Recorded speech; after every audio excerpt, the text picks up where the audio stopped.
특별히 오늘 우리가 함께 읽은 말씀은 우리가 삶을 어떻게 살아야 하는지, 삶에 다가오는 시간들을 우리가 어떻게 맞이해야 하는지를 보여주는 그런 말씀이었어요.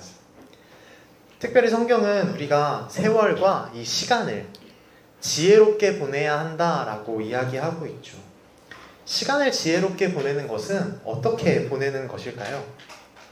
과연 성경은 어떻게 삶을 살아내는 것을 지혜롭다라고 이야기하고 있는 것일까요? 물론 여기에는 정말 여러 가지 방법이 있을 겁니다. 그래서 오늘 우리는 성경이 말하고 있는 그 방법들, 삶을 지혜롭게 살고 시간을 지혜롭게 보내는 방법에 대해서 함께 이야기를 나누어 보려고 합니다. 사실 이 시간을 지혜롭게 보내는 것, 삶을 지혜롭게 살아내는 것은 단지 기독교인들 그리고 단지 성경의 관심사뿐만은 아니었어요. 세상의 많은 사람들이 자신의 시간을 잘 사용하기 위해서 정말 긴 고민들을 해왔죠. 그래서 제가 몇 가지 단어, 어떻게, 그리고 살다 라는 이런 몇 가지 검색어를 통해서 인생을 살아내는 방법에 대해 작성된 책들이 얼마나 많은지 한번 살펴봤는데요. 먼저 톨스토이, 정말 유명한 러시아의 작가죠. 이 사람도 어떻게 살 것인가 라는 책을 냈고요. 유시민 작가도 어떻게 살 것인가 라는 제목의 책을 냈고, 일본의 요시노 겐자부로 라는 작가는 그대들 어떻게 살 것인가 라는 책을 내기도 했죠. 그리고 지브리 스튜디오, 우리가 잘 알고 있는 지브리 스튜디오의 미야자키 하야오 감독도 그 책과 동일한 제목의 영화를 만들기도 했습니다. 이렇게 어떻게 살 것인가에 대해서 정말 많은 책들과 영화들이 나올 정도로 이 세상을 살아가는 사람들에게 삶을 어떻게 살아야 하는가는 정말 중요한 문제였죠. 그렇다면 다시 본론으로 돌아와서 성경은 우리에게 어떻게 살아야 한다고 이야기하고 있는지 한번 이야기를 나누어 보겠습니다. 성경은 우리가 지혜롭게 삶을 살기 위해서 모순적으로 보이는, 이게 같이 할 수 없어 보이는 두 가지를 강조하고 있어요. 먼저 우리는 오늘 하루를 기쁘게 살아야 돼요. 이 시편 118편 24절 말씀인데요. 우리 다 함께 읽어보도록 하겠습니다. 이 날은 주님이 구별해 주신 날, 우리 모두 이 날에 기뻐하고 즐거워하자. 시편에서는 우리가 이 날에 기뻐하고 즐거워해야 한다라고 이야기하고 있죠. 그리고 전도서 3장에서는 제가 읽어보겠습니다. 이제 나는 깨닫는다. 기쁘게 사는 것, 살면서 좋은 일을 하는 것, 사람에게 이보다 더 좋은 것이 무엇이랴? 전도서에서는 기쁘게 사는 것이 좋은 일이고, 더 뒤에 가면, 이 전도서의 더 뒤를 가면 그것이 하나님의 은총이다 라는 고백을 하고 있어요. 기쁘게 살아가는 것이 하나님의 은총입니다 라고 고백을 하고 있는 것이죠. 이런 말씀들로 보았을 때 하나님은 분명 우리가 즐겁게 살아가는 것을, 현재를 즐기는 것을 기뻐하세요.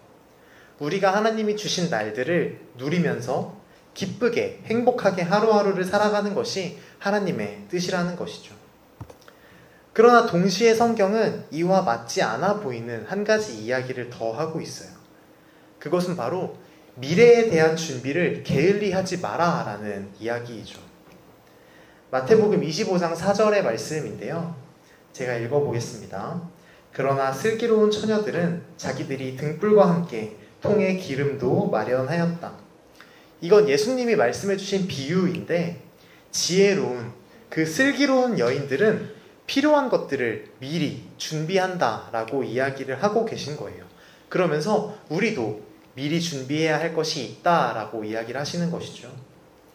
또 잠언의 말씀인데요. 이건 다 함께 읽어보면 좋겠습니다. 게으른 사람아, 개미에게 가서 그들이 사는 것을 살펴보고 지혜를 얻어라. 개미는 우두머리도 없고 지휘관도 없고 통치자도 없지만 여름 동안 양식을 마련하고 추수 때에 먹이를 모아둔다. 아멘. 잠언을 보면 개미를 보고 지혜를 얻어라 라고 말하고 있죠. 미리 준비하는 것, 이 닥쳐올 날들에 대해서 미리 준비하는 것이 지혜라고 동시에 성경은 이야기하고 있는 거예요. 그러니까 성경은 우리에게 오늘을 즐기되 내일을 준비하라 라고 이야기하고 있는 것이죠. 이러한 성경의 가르침은 구체적으로 우리의 삶 속에서 어떻게 실천이 될 수 있을까요? 저는 그 질문에 대한 힌트를 계절 속에서 발견할 수 있었어요. 더 정확히는 계절을 살아내는 사람들의 태도에서 발견할 수 있었죠. 특별히 어제 토요일은 무슨 날이었게요? 어제가 2월 21일이었습니다. 어제 토요일은 하지였습니다. 하지가 어떤 날인지 알고 있나요? 네, 여름에 네. 더워지고 네. 낮이 길어지고 밤이 짧아지고. 맞아요. 지호가 이야기해줬는데 1년 중에 낮이 가장 긴 날을 우리는 하지라고 부르죠. 겨울이 끝나고 봄이 되면 밤보다 낮의 길이가 점점 길어지다가 이 낮의 길이가 절정에 달하고 이제 그 다음 날부터는 밤이 점점 길어지게 되는 그런 그 꼭지점에 있는 날이 바로 하지예요. 만약 우리가 이 낮의 길이를 롤러코스터로 본다면 이제 그 꼭대기에 도착해서 내려갈 일이 남은 바로 그 시점, 그 꼭대기가 바로 하지인 것이죠. 그래서 사람들은 이 하지를 해가 멈추는 날이라고 부르기도 해요. 우리가 롤러코스터 레일의 꼭대기에서는 마치 그 코스터가 멈춰 있는 것처럼 보이잖아요. 그렇기 때문에 이 하지라는 날을 그렇게 불렀던 거예요. 이 하지라는 날을 바라보는 동양과 서양의 차이가 있었어요. 그래서 우리는 그 차이를 바라보면서 어떻게 성경이 이야기하고 있는 저 두 가지, 오늘을 즐기고 내일을 준비하는 저 두 가지를 공존시킬 수 있을지 한번 살펴보려고 해요. 먼저 동양에서는 하지를 두려워했어요. 왜일까요? 더워서? 네. 곤충 때문에? 어떻게 보면 더 간단한 음식이 상해서 금방 상해서 다 무서운 일이죠. 동양 사람들이 하지를 무서워했던 이유는 이제 밤이 길어질 것이고 동양에는 이제 장마와 가뭄이 찾아오는 시기이기 때문에 그랬어요. 그래서 동양 사람들에게 하지는 1년 중에 가장 길게 일을 하는 날이었죠. 해가 떠 있으니 우리 열심히 일해야 된다라고 하는 날이었어요. 지금은 저렇게 해가 쨍쨍하고 충만하지만 이제 닥쳐올 고난에 대해 두려워하면서 우리는 일을 하기를 택했던 것이죠. 또 우리는 동지 팥죽만 알고 있지만 사실 하지에도 사람들은 팥죽을 먹었어요. 동양의 사람들은 왜 팥죽을 먹었을까요? 맞아요. 팥이 귀신과 애군을 쫓는다고 믿고 있었기 때문에 그래요. 그런데 하지에도 이런 팥죽을 먹었다는 것은 동양 사람들의 정서에 하지라는 날이 두려운 날로, 불안하고 무서운 날로 여겨졌다는 것을 우리는 알 수 있죠. 반면 서양의 사람들은 어땠을까요? 맞아요. 특히 북유럽의 사람들은 이 하지에 엄청난 축제를 했어요.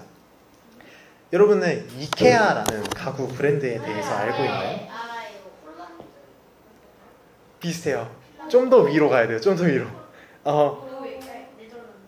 이케아는 아닙니다. 유럽입니다. 저 색깔에 힌트가 있는데 정답을 공개하겠습니다. 쿠키가 준비가 되어 있지 않습니다. 이케아는 스웨덴의 가구 브랜드입니다. 이케아는 이 하지 무렵이 되면 미드솜마르 세일, 그러니까 우리나라 말로 하면 하지 축제, 하지 세일과 함께 이때에만 먹을 수 있는 음식을 판매한다고 해요. 할인율이 무려 최대 70%라고 합니다. 어쨌든 이렇게 멀리 떨어진 한국에서도 이 정도의 이벤트와 축제를 열 정도인데 그들이 살고 있는 나라에서는 더 엄청난 축제이겠죠.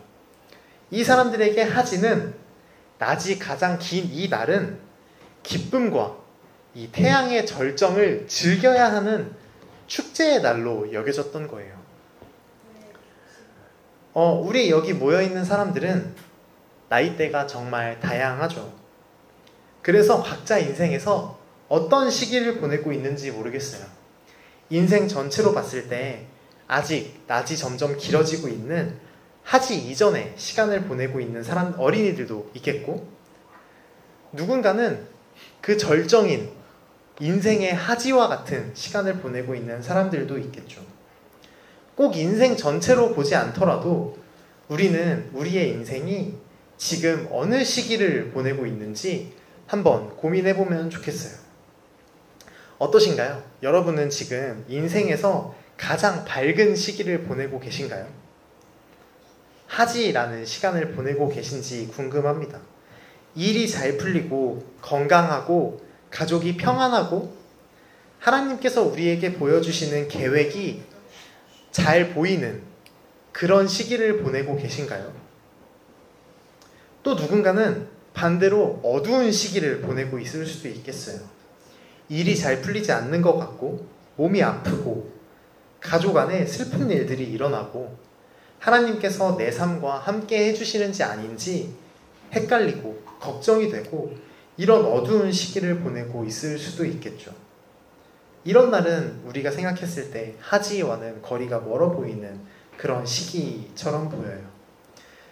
그런데 우리가 어떤 시기에 있던지 이 하지라는 날은, 그리고 또 하지를 살아내는 여러 사람들의 태도는 우리에게 한 가지 공통된 질문을 던지고 있는 것 같아요.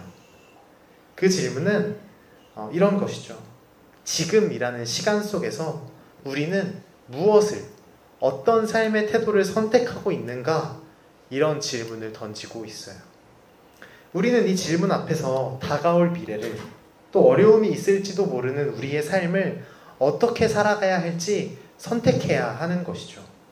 동양 사람들처럼 미래를 맞이할지 서양 사람들처럼 미래를 맞이할지 이 선택의 기로에 놓여 있는 거예요. 여러분은 이 긴 빛 가운데에서 어떤 선택을 하시겠습니까? 다들 어떤 선택을 하고 싶으신가요? 미래의 어둠과 두려움을 무서워하면서 미리 준비하는 삶인가요? 아니면 지금의 빛과 기쁨만 누리며 살아가는 삶인가요? 저 분명 우리는 삶을 지혜롭게 살아내기 위해 고민하고 또 그 삶을 살아낼 때 이 두 가지 삶의 태도를 잘 합쳐서 살아내면 좋겠어요. 하지를 맞이하는 동양의 지혜와 서양의 여유를 모두 가져야 하는 것이죠. 그런데 분명 이 두 가지 삶의 모습에도 단점들이 분명히 존재하죠. 미래에 대한 준비를 무서움이나 불안으로 하게 되거나 또 현재를 즐기는 데에만 몰두해서 현실에 안주하고 미래에 대한 준비를, 생각을 전혀 하지 않는 것도 문제가 될 거예요. 만약 우리가 미래에 대한 준비를 두려움으로 하게 된다면 우리는 오늘의 기쁨과 오늘의 은혜를 볼 수 없고 하나님이 아니라 불안이 중심이 된 삶을 살게 돼요. 불안해서 공부하고 불안해서 취직하고 불안해서 저축하고, 물론 다 좋은 것이죠. 공부하는 거, 취직하는 거, 저축하는 거 다 좋은 일이에요. 다만 우리가 그것을 하나님이 중심이 되어서 준비하는 것이 아니라 불안함으로 인해 끌려다니는 것이라면 우리는 우리의 삶을 즐길 수 없죠. 그리고 그건 아까 이야기했듯이 성경이 원하는 바가 아니에요. 반대의 경우도 마찬가지이죠. 우리가 삶을 즐기는 데에만 몰두해서 그것이 게으름이나 무책임한 쾌락 같은 것으로 드러난다면 그건 역시 우리의 삶을 파괴하는 고통스러운 것들이 될 수 있어요. 그래서 우리는 지금 이 시간을, 빛이 가득한 시간을 내가 잘해서, 내가 능력이 있어서 주어진 것이 아니라 하나님의 선물로 주어진 시간임을 인정하고 거기에 감사할 줄 알아야 하겠다 싶어요. 이 하지라는 시간이 우리가 낮의 길이를 늘리고 밤의 길이를 줄이고 이런 것이 아닌 것처럼 말이에요. 그리고 그렇게 할 때 우리는 지금 이 날을 누리고 즐길 수 있겠다 싶어요. 그리고 초반에 이야기했던, 성경이 이야기했던 지혜로운 삶이 바로 이 두 가지 삶의 장점을 잘 골라내서 균형 있게 사는 것이다 싶어요. 현재를 감사함으로 누리고 다가올 시간을 불안이 아닌 지혜로 준비하는 삶, 그것이 장점을 잘 골라낸 삶이 아닐까요? 그리고 우리는 그런 삶을 살아낼 때 우리가 계속 이야기했던 것처럼 오늘을 즐기고 또 지혜롭게 미래를 준비하며 살 수 있게 될 겁니다. 말씀을 정리하겠습니다. 낮이 가장 길고 이 빛이 찬란한 하지가 동시에 어둠이 길어지는 시간이기도 하듯이 우리의 삶도 늘 변화한다 싶어요. 어떨 때는 빛이 가득하고 어떨 때는 어둠이 가득하죠. 그러나 우리가 어느 시기를 살고 있든지 우리가 해야 할 일은 하나예요. 오늘을 감사함으로 누리고 내일을 지혜롭게 준비하는 것. 이것이 성경이 우리에게 가르쳐주는 삶의 자세이자 하나님께서 기뻐하시는 지혜로운 삶입니다. 기도하겠습니다.